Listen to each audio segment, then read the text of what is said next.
Anybody have any children? Yeah. If your child ever fell when they were little short, when they first started walking, what did they always do after they fall? They would get up, right? Did they just stay there forever? Why did they get up?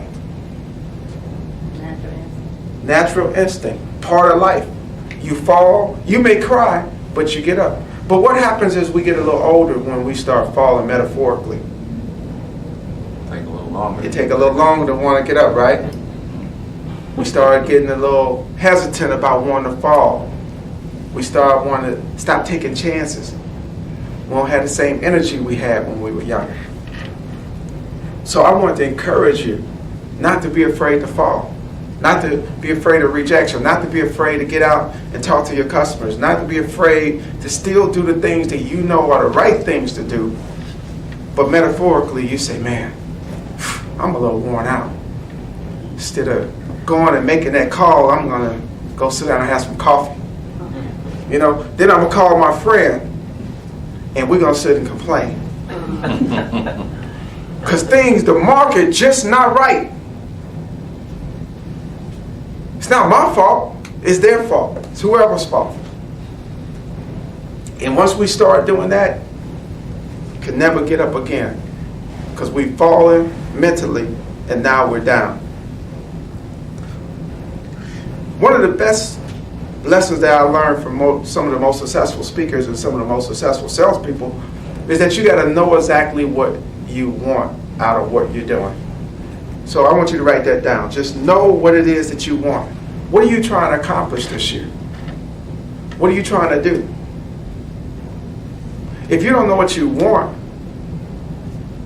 then you don't know exactly how to get there. Say you're trying to plan a trip to California, but you take a plane and you start heading to New York. Will you eventually get to California? You get there, but you're taking a long way to go around the entire world, right? So in order to plan that trip, you had to start in a direction that's at least saying, this is where I'm trying to go. Now, how many of you still have dreams? Raise your hand if you still have dreams. So you got the dream. They say by the age of, by the time we're in third grade, we start dreaming. If you don't have a dream, the only thing left is a nightmare. So you got a dream. Now your dreams are those big things, those huge things that's so almost unachievable that you almost say, I can't do it. Oprah said you have to dream so big and the dream has to be so large that it could scare you. I'm not talking about a dream like I want to make my quota this month. That's not a dream. I just want to pay my mortgage. That's not a dream. A dream is huge. See, I have a dream now of saying, I want to finish my third book I'm on, but I want to speak around the entire world now. When I first started this, when I started 15 years ago, my kids were little babies. Remember? And baseball. I used to, one of my agreements back then, when I first started, was I had a dream, but you have to have an income, right? So my wife is a graduate from Western Illinois University also. We had 3 small children. And I said, honey, if I start the business, could you go back to work full time? You know? And she said, I don't want to go back to corporate America. She said, I'm sick of that stuff. She was a computer programmer at the time. So I said, I sold her, being a salesperson. I said, honey, what's the real issue? Is it going back to work or is it the kids? She said, you know, I put a lot of time into doing homework, into doing things for the kids. So she said, that's my primary focus. So I said, if I take care of the kids every day at 3 o'clock when they get off the bus and you go back to work full time, with that work, she said, it's more than that. She said, I cook and I clean, I do all of the stuff. I said, honey, if I cook and clean and take care of the kids and do the homework, and you don't have to do anything but go to work and come home. She said, I don't know. I said, please, just put a resume out there. So she literally put one resume out. And they called her. And I answered the phone. And when she got home, I laid her dress out on the bed, her interview outfit. And I said, just go to the interview. She went to the interview and she did everything she could not to get the job. They said, we want you. She got the job. She took the job. So we switched roles. And instead of traveling around the entire country, I had an obligation, right? And what was that obligation? At 3 o'clock, I was going to be where?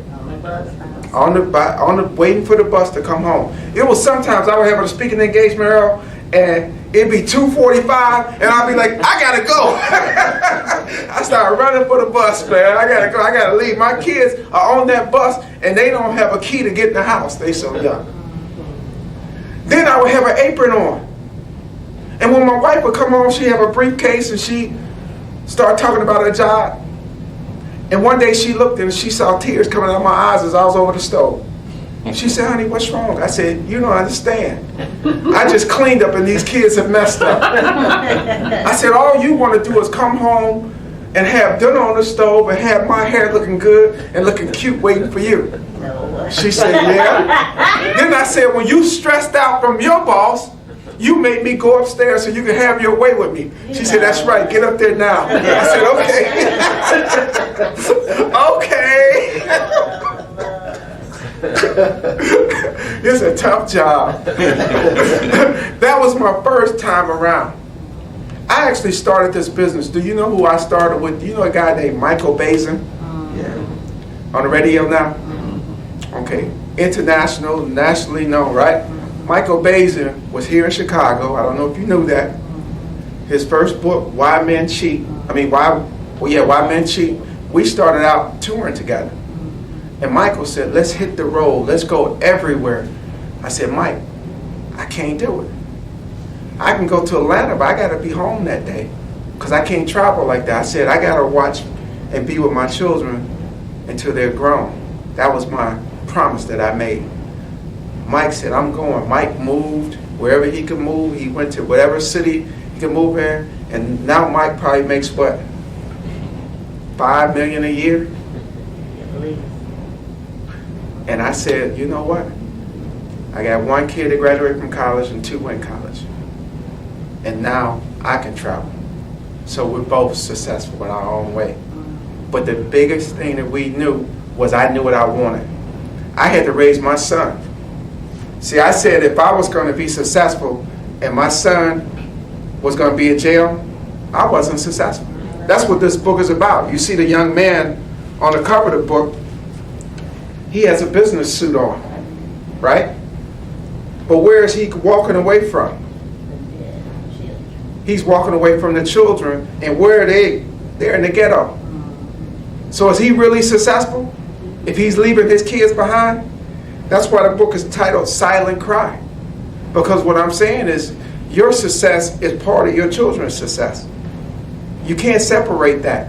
We have so many people that's successful, but they're terrible parents. That was one of the things I learned in corporate America. I saw that some of the big bosses that were there, all of them had issues with their kids. They weren't there for them. So you have to know what it is that you want. You have to know what it is that you're going for. Another thing is, again, I said you have to have dreams. And the dreams are those big things, right? Those things that's so unbelievably big that they scare you when you write them down. But then you have to be able to break those down to what? To doable goals. I want you to think 1 minute here. I want you to think about what's that dream for this year in your job. What is it that you want to accomplish this year? What is it that you want to do? What is it that you want to get from the income that you're doing this year? Where is it that you want to go this year? I want you to think about that dream. Because if you don't have that, what's getting you going every day? See, I'm working on my 3rd book every day. My wife just finished her first book that we'll be publishing this year. I just started working with some national speakers bureaus that's getting me back on the national circuit because now I can finally travel. My kids have graduated, some of them back home again, but I don't have to watch them now. They do leave, but they do come back. Yeah. Right? I didn't know they were going to do that. I'm like, you got to get up out of here. You got to go. So you have dreams and you have goals. So in your personal life, you got to have goals and dreams, but in your professional life, one of the greatest things that I learned from being in the top 10%, the top 5% of the companies that I was in, is that we sat down and those goals were worked on all the time. I mean, you could almost look at your goals on a daily basis, definitely on a weekly basis, and your goals are how you're going to get there, how you're going to manage it. Are you measuring your goals? Because what get measured gets done, right?